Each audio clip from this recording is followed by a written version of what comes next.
Hello, everybody. Welcome into post-show headlines. I'm Andrew Salciunas with my man John Kincade. You trying to show pit hair or something? I didn't know what you were trying to show. No, I have pit stains. You are pitting out. I have pit stains. Are you that excited for this edition? No, I just. Show headlines? I'm a big sweaty guy, like Coach Carter. It's like you were lifting with Coach Come Carter. on, man. Like back in the day with Coach Carter. Post-show headlines. 5 topics, 2 minutes each. It's unbelievable. This is how we started. Like, subscribe. I'm sure a lot of you are not unsubscribing, right? No, please do not unsubscribe. No, don't do that. We love you. John's got 3 questions. I have 2. Now, John said, I have 3 really good ones. I do. So they better be good. They're good. You can't just throw that out. No, I got some good ones for you. I said I'd go. What do you want me to do? You want me to lead with one? Yeah, you got a draft related. Okay. It's Eagles. It's topical. Okay. Go ahead. We're talking about Howie Roseman just gets nothing but now rose petals thrown at his feet, deservingly so. Mm-hmm. He's been kick-ass. Give me the GM that you absolutely loved that isn't Howie Roseman or Pat Gillick. Oh, my God. Because this is a freaking hard question. We have nobody. This was a golf course discussion. Yeah. There really aren't a lot to choose from. If you can't say Pat Gillick and you can't say Howie Roseman, who's a GM you loved?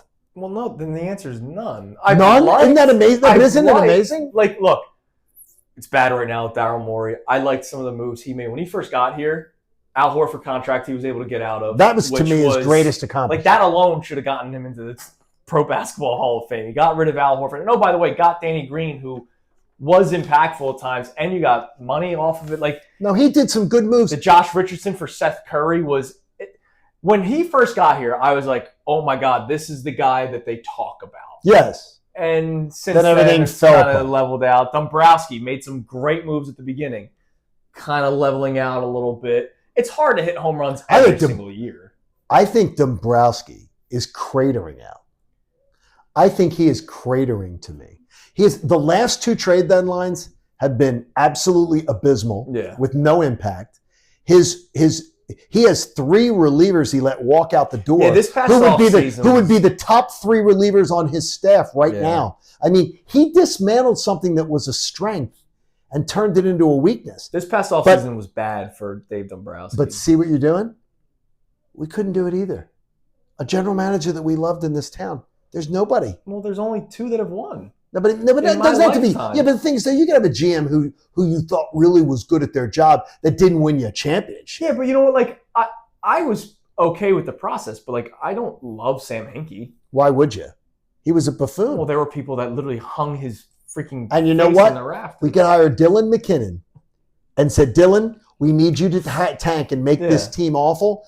Dylan could do it, and I bet he could do it better because look at the work he does around here. Yeah, absolutely. He absolutely could do that. He's equipped for it. All right, I have a draft question. So, was it earlier this week? Today's Tuesday, so it was last week. Last week. Long week already? Already. I'm working with you. Last week, we had the article from Fox where they did the redraft. Okay, yes. And remember, quarterbacks are like... It was the 2020 redraft, wasn't it? Or was it the whole league? You messed that one up on that day, too. Well, it was because you said if Jalen Hurts was redraft the whole league. Yes. And I called it... Well, of course, Jalen Hurts is in the league. So. And I called it comical, though. Yeah, it was. It because Jalen went 7th. Yeah. If they redrafted the NFL, there is zero chance that Jalen Hurts goes in the top 10. 0 chance. Interesting. He goes in the top 10. And I love Jalen Hurts. Big fan. He ain't going in the top 10. Every player in football is available. Right. And you're telling me that Jalen Hurts is going to be a top 10? No, he's not. Obsession with quarterbacks. But he's not. But he's not. All right. How many Eagles, if they did this? Okay. Because we only did the first round. They ended up doing, I think, like 3 rounds. Would go in the what? Like, let's say the top 2, maybe 3 rounds, or guys that would maybe even go undrafted that are on the team that just won the Super Bowl. Okay, do you want to go 2 rounds just to keep it so we're both using the same frame of reference? First 2 rounds. And again, this is for rebuilding. So like, okay. So it's like this year right now. Like Saquon might not go in the first 2 rounds because he's not an aging running back. He wouldn't go. So Hurts, Brown, and Devontae would go. All right, Jalen Carter. Jalen Carter's going. Cooper DeJean's going. Quinyon. Quinyon Mitchell's going. Mailata. Mailata's going. Dickerson's going.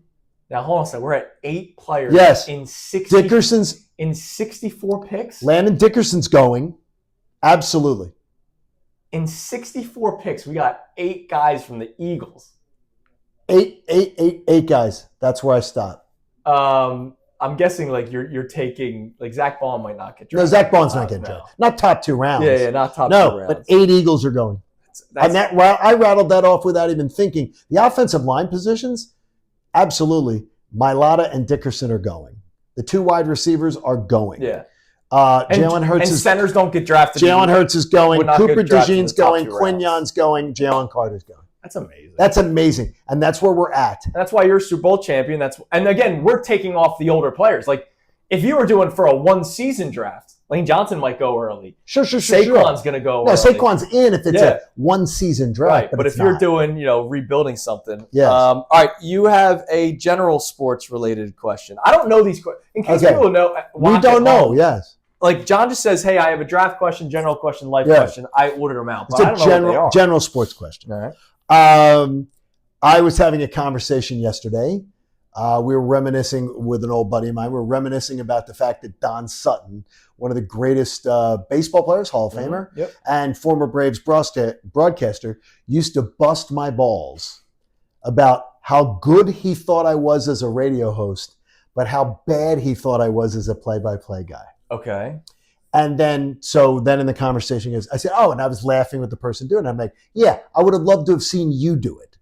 What sport do you think you could do professional play-by-play for? Because I will tell you, as a Braves broadcaster, for a week of spring training, like 3-4 games a week for a series of years, I was horrendous. So I've been told that I wasn't, that I was just mediocre. Yeah. I was horrendous. Basketball, I would say number 1. And there's a reason why, because somebody's probably like, the baseball guy wouldn't say baseball. There's a lot of dead time in baseball. So you have to be able to talk and yes. Part of the beauty of John Kruk is because he can tell these stories. Right. And you could just tee him up. Baseball games, by the way, if it's like a 14-0 baseball game, do you think those play-by-play guys want to be doing that game still? No, absolutely not. I've done basketball, though. Okay, you've done basketball. The high school level. Okay. NBA basketball, that ball moves fast. Yeah. So all 10 guys on the court, you'd be able to just photo identify and not know exactly where it's moving. You wouldn't have any problem with that? Yeah.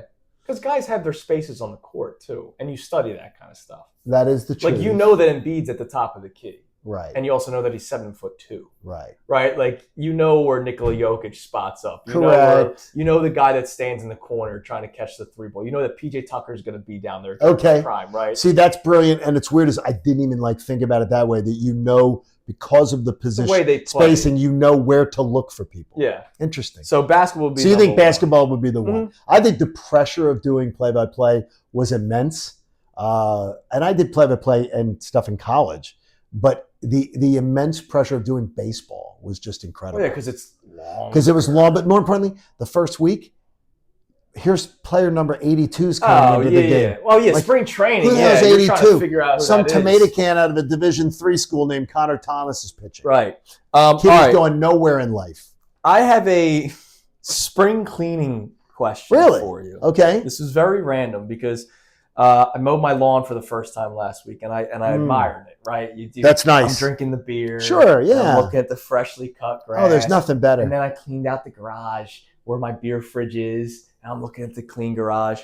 What is your favorite spring cleaning task that you do? You're not hiring people. Okay. You do the task, start, process, and the finished result. The spring cleaning task. Having to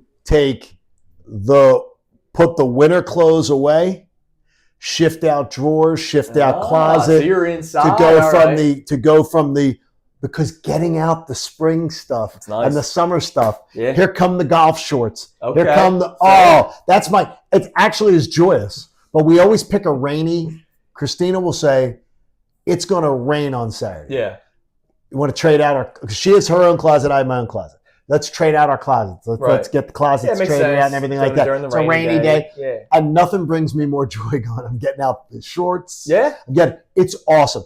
And you got I love it. That's my favorite task. It always makes me smile. I love the first cut. That's my favorite. Oh, well, the first cut. I see we're not allowed to cut because we have a HOA that they do it for you, and everything. But I don't mind spring cleaning the outdoor stuff that's gotten in the winter, maybe gotten a little dusty, dirty, whatever. I don't mind that either. Shining stuff up. That's nice. Yes. All right. You have a random life question. Okay. To close things out. You know I'm obsessed with my Buff City soap.